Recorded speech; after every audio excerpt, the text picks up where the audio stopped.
Hello दोस्तों, praise the Lord. आप सब कैसे हैं? आशा करता हूं कि आप सब बहुत अच्छे हैं।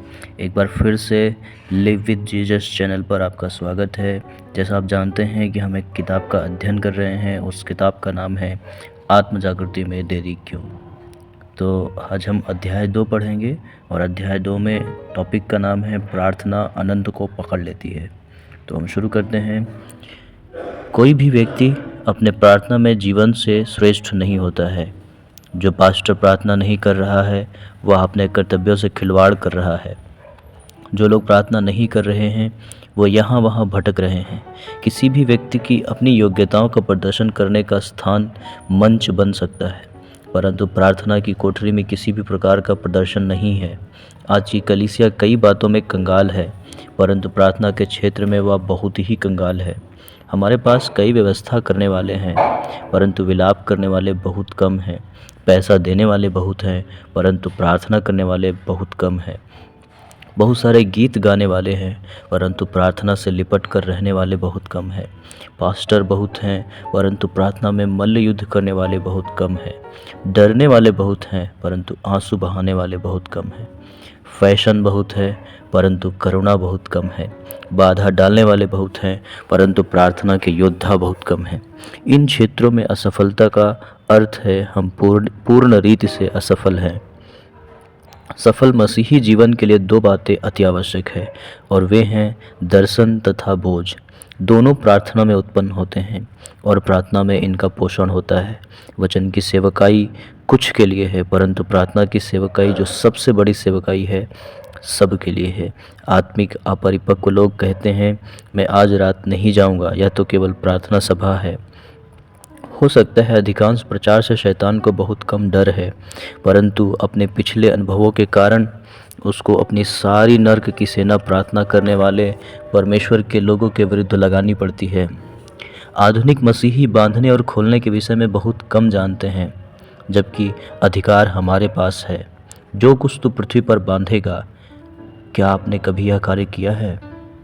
परमेश्वर अपनी प्रतिज्ञाओं से पीछे नहीं हटता, परंतु परमेश्वर के लिए अधिक करने के लिए हमें परमेश्वर के साथ अधिक रहना पड़ेगा। जिस तेज़ी से यह संसार नरक की ओर जा रहा है, उसकी तुलना में हमारा सबसे तेज उड़ने वाला वायुयान भी कछुए के चाल के तुल्य है। लेकिन ओह, हमें से बहुत कम को याद होगा कि पिछली बार कब हमने विश्व को हिला देने वाली जागृति के लिए परमेश्वर के सामने ठहर कर अपनी रात की नींद त्यागी थी। हमारा कठोर हृदय विचलित नहीं होता। आधुनिक समय के प्रचार में, जिसमें वचन की महान सच्चाइयों का अस्पष्ट भावार्थ है, इसके द्वारा हम हलचल को अभिषेक, चिल्लाने को आत्मिकता और शोरगुल को जागृति समझने की भूल कर बैठते हैं। प्रार्थना का रहस्य गुप्त प्रार्थना करना है। पाप करने वाला व्यक्ति प्रार्थना करना छोड़ देगा और प्रार्थना करने वाला व्यक्ति पाप करना छोड़ देगा। हम भिखारी और दिवालिया हो गए हैं, परंतु हमने टूटना और झुकना नहीं सीखा है। प्रार्थना साधारण है और उसी समय गंभीर भी। प्रार्थना बातचीत का इतना सरल रूप है जिसे अपरिपक्व होठ भी कर सकते हैं, परंतु इतनी कठोर भी है कि मनुष्य के मस्तिष्क में जो शब्दों का भंडार है उसे खाली कर देती है। प्रार्थना में नियाग्रा जलप्रपात की भांति धुआंधार शब्दों का उपयोग करने का अर्थ नहीं है कि इससे परमेश्वर प्रभावित होता है या कार्य करने को बाध्य हो जाता है। पुराने नियम की एक महान मध्यस्थी प्रार्थना की कोई भाषा नहीं थी। उसके होंठ तो हिलते थे, परंतु उसका शब्द सुनना पड़ता था। यहाँ कोई चतुराई से कहा गया वाक्य नहीं है। यहाँ ऐसी आहें हैं जिनका वर्णन नहीं किया जा सकता। क्या हम नए नियम की मसीहत के स्तर से इतने नीचे गिर चुके हैं कि हमें अपने पुरखाओं के ऐतिहासिक विश्वास के विषय में भी नहीं मालूम है? हमें तो केवल हमारे साथियों का उन्माद भरा विश्वास ही मालूम है।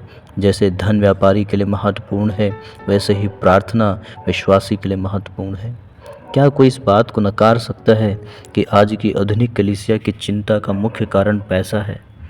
फिर भी जो पैसे की चिंता आधुनिक कलीसियाओं को खाया जा रही है, वह चिंता नए नियम की कलीसिया में नगण्य थी। हमारा जोर पैसे पर है, उनका प्रार्थना पर था। जब हम पैसा देते हैं तो हमें स्थान मिल जाता है, जब वह प्रार्थना करते थे तो स्थान हिल जाता था। यह सच है कि नए नियम के समान पवित्र आत्मा से प्रेरित नरक को कपा देने वाली तथा संसार को तोड़ देने वाली प्रार्थना उन दिनों में अधिक लोग करते थे, परंतु आज के समय में बहुत ही कम लोग करते हैं। ऐसी प्रार्थना के एवज में कुछ नहीं, इसे हम करें या मरें। धन्यवाद। प्रभु आप सबको आशीष दे।